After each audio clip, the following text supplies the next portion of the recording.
What is it you want me to do? I mean, you know I'm not that kind of rhetorical detective, right? Well, all right, but I'm going to be charging double my rates.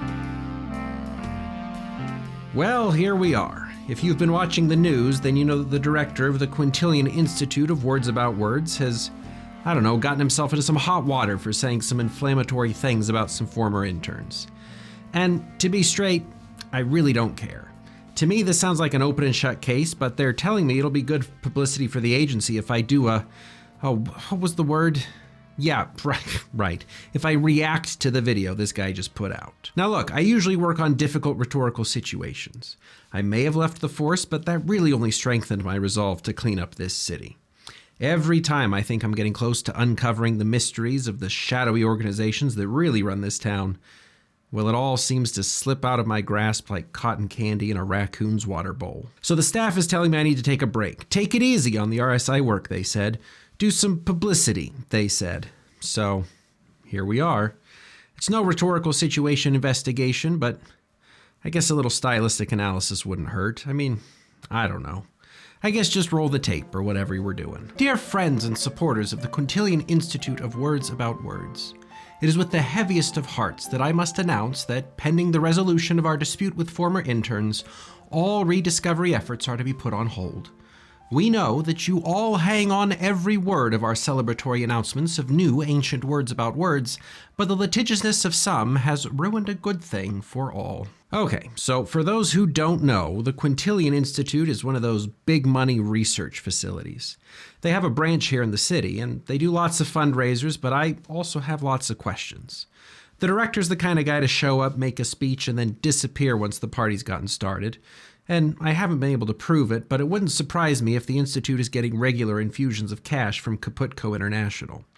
Now, that's not anything illegal, but it does raise some questions. No, what do you mean make it more fun? Well, whatever, just keep playing the tape. That said, as the Institute's director, I wanted to share some words to reaffirm both our commitment to you and to the noble work of rediscovery, and also to refute some of the disappointing allegations that have been made against the Institute. While of course we must take allegations of interpersonal tensions seriously, we vehemently refuse the former intern's suit for a formal apology and creative rights over a single Quintilian Institute announcement video. Oh, okay. So they're doing the work and they're going to defend themselves, and that's not really a big deal. Now, I do need to point out that I'm not a lawyer. I am a private RSI, so with that experience, I'm no stranger to how these things work. You know, to me, this seems like the kind of small fry legal dispute that most people would just resolve behind closed doors, but I always did have a hunch that this director fellow wasn't the sort to take a personal slight lightly. Sounds maybe like this is more about someone's pride than anything else, if you ask me. First of all, the fact that the interns have sought legal action for personal slights and hurt feelings is reason enough to ignore the whole kerfuffle. The Institute affirms that both our legal system and the time of everyone involved would be much better used on creating meaningful contributions to the world and not on petty and frivolous litigation. I am being forced to defend myself in court thanks to those whose ineptitude nearly brought the Institute to ruins. And I can hardly imagine a less worthy cause. Okay, well, now things are starting to get a little interesting. See, here we've got some antirrhesis. This cat's just trying to diffuse and discredit the plaintiffs. If they're going after something trivial and misguided, well then, that's a good move to get people on your side. Show the world your opponent's argument isn't worth it, and you might just cut them off before things escalate. But of course, much could be said of the intern's inability to follow instructions, their unwillingness to provide a modicum of value, and their absolute inability to perform the basic requirements of their employment at the Institute. But bringing any of those up would be a further distraction from the weightier reality that the Institute is clean of any wrongdoing and has always maintained the highest levels of dignity and decorum, independent of any allegations to the contrary. Well, would you look at that tricky little researcher, making a show of just glossing over something while also giving us a very good idea of what he says he isn't saying. That's some classic paralipsis if I ever saw it, and it looks like he's fixing to double down on it. And furthermore, I shan't make mention of the many unscrupulous and unsavory things that the previously mentioned intern said about senior staff in internal Institute communications, because of course that too would be to stoop to their level. Would you look at that? Here's some apophasis. It's a subset of paralipsis that just doesn't make a show of passing over a point. It actively denies that the point being made is being made. And now I would never say that that's a squirrely thing to do, but I wouldn't blame you for thinking it. So at this point, the director's defending himself. Well, really, he's making a show of defending the Institute, but anyone can read the legal briefs. He's the defendant, not the Institute.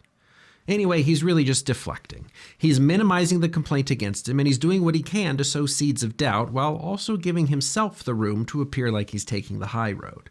He's not slinging any mud. Oh, no, not at all. But he is trying to point out that there is plenty of mud to sling. But this only matters so much. The courts will decide what really happens, and this is really just PR. You can't lose the donors, although it must be nice to have donors. So truly, dear friends and supporters, do you think we really need to see this whole charade out to its end? Would any reasonable person see any of this as legitimate? And now he's recruiting the audience. Well, he's pointing out how silly the whole thing is to him by asking the audience to weigh in. Of course, when you're posing this kind of rhetorical question and asking the audience to weigh in, well then, you're dealing with anacoenosis. Well played, sir.